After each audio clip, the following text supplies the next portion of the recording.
ffrindiau! Ydych chi'n barod am stori heddiw? A ydych chi'n eistedd yn gyfforddus? Are you sitting comfortably? Mae gyda ni George a Pepper eto heddiw yn dod I wrando ar stori. They come in to listen to the story. Chi'n mynd I dweud helo? A Pepper? Na! Ti'n swil? Dewch I dweud helo. Helo. Heddiw hefyd mae gyda ni Tess i'r gath a Nancy. Mae Nancy mynd I wrando heddi. A mae Nancy'n eistedd yn gyfforddus? Ti'n barod am stori, Nancy? Ydw? Reit. Enw'r stori heddiw ydy O Eliffant. O Eliffant. Gan Nicholas Smee. Dyma oedd fy hoff lyfr I pan oeddwn i'n plentyn. This was my favourite book pan oeddwn i'n yr ysgol when I was in school.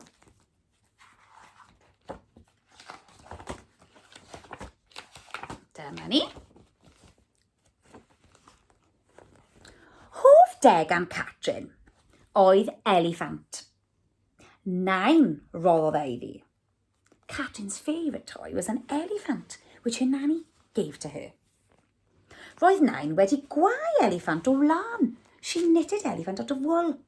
A chafodd Catrin y diwrnod cafodd hi ei geni. Felly roedden nhw yr un oedran yn union. She had it when she was a baby of nanny. So they're the same age. Yr un oedran. Dyma nhw gyda gilydd pan oedd Catrin yn fabi. Dyna hyfryd. Roedden nhw wedi gwneud a gweld llawer gyda'i gilydd. Dyma nhw yn gwneud colir, make-up. A dyma nhw yn y bath gyda'i gilydd, in the bath together. A dyma'r hwyaden, gwac gwac. A hyd yn oed ar y tŷ bach gyda'i gilydd. Dyma eliffant ar y poti. A gyda blynyddoedd, dechreuodd eliffant fynd braidd yn garpiog. Over the years, elephant started to go a little bit scruffy. Achos roedd e'n hen, because he was getting older. Dechreuodd ei drwnc golli ei wlan. Felly rhwymodd Catrin ar ribbon. He started to lose the wool out of his trunk, so Catrin started to wrap it up with ribbons. Yna, dechreuodd ei draed wisgo, a stwffyn ddod allan trwy ei benliniau. Then his feet started to wear, and stuffing coming out of his knees. Felly rhoddodd Catrin sanau ei doliau, ei dolly socks, ar eliffant I gadw popeth I mewn, to keep everything in. Wedyn, pan aeth y gwlan ar ei gefn mor denau fel y gallech weld ei di mewn, tynnodd Catrin drowsus Teddy a'i roi am eliffant i'w gadw gyda'i gilydd. When the wool on his back started to wear, Catrin took the trousers off her Teddy and put them on an elephant. Fel bod e ddim yn torri so that he doesn't break more.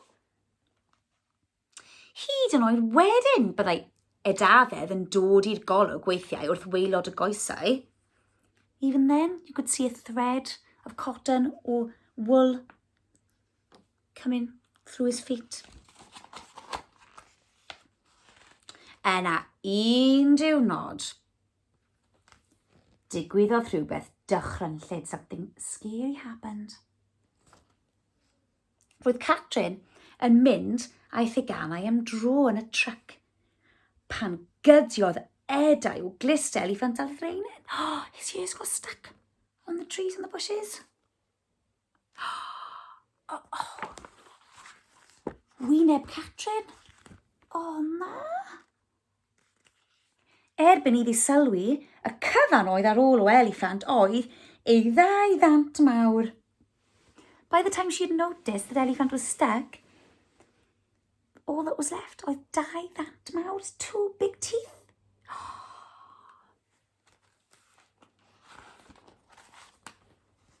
Dilynodd Catrin y trywydd yn ôl, gan godi'r trowsus, y sanau, y riban, a thameidiad o stwffyn a gwlan.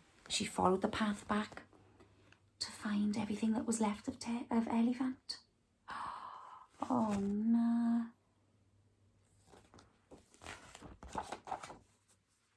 Yna, eisteddodd wrth ochr y gweddillion. She sat by the remainings of the elephant. A lleddodd, a lleddodd, a lleddodd. And she cried and cried and cried. Why is crying? Achos mae elephant wedi mynd. Does dim byd ar ôl. There's nothing left of the elephant because it got stuck. A wedi ynrapo'r gwlan I gyd. Wedi dad wneud y gwlan I gyd. Rhedodd Nain allan I weld beth oedd yn bod.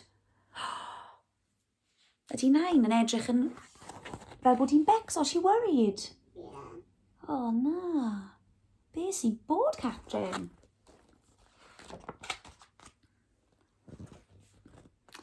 Beth am roi'r danda o benydd i'r dylwythen ddanedd, medda hi. Why don't you put the 2 teeth under your pillow for the tooth fairy?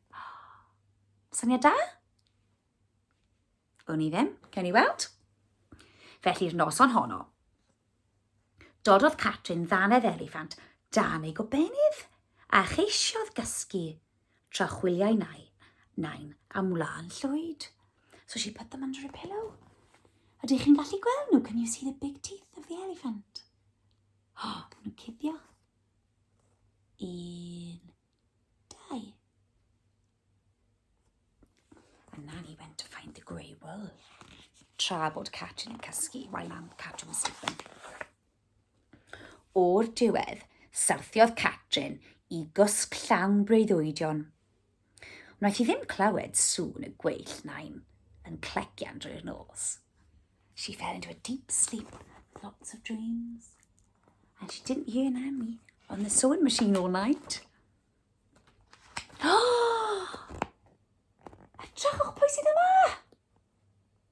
Pwy sydd yma?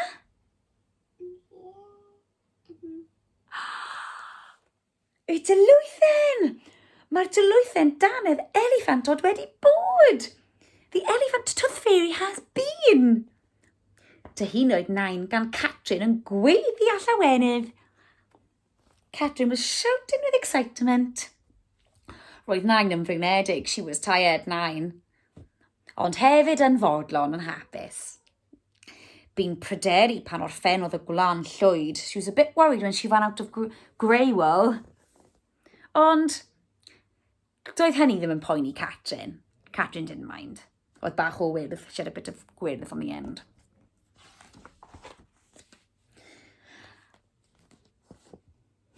Ac ei teganau fod yn hoff iawn o'r hen eliffant, roedden nhw'n falch o weld yr eliffant newydd, achos cawsant ei dillad yn ôl. Although the teddies liked the old elephant, they were very happy to see a new one, because they could get their old clothes back. Well, am a tro, leiaf, for the time being at least. O, di Catrin yn edrych yn hapus. Mae eliffant yn ôl. Un newydd sydd ddim yn gobeithio ddim yn mynd I dorri am a spell. It's not going to break for a while. O, dyna stori hyfryd. A dyma'r teganau gyda'i gilydd. That's all Catrin's favourite toys.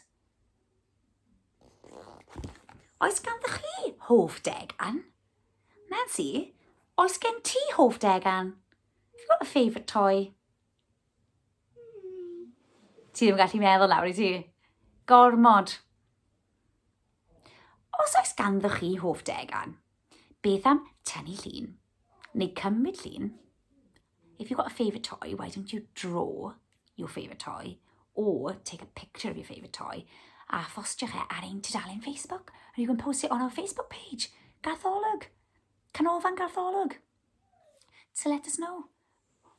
What's your favourite toy? Beth yw eich hoff degan? Hoffwn ni weld. I'd like to see your favourite toys.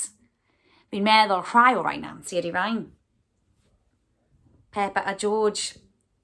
Ti'n hoffi rai Nancy? Yeah. Ydw, yeah. But the teen dressed, would you be sad if their stuffing started coming out and nhw'n torri? Yeah.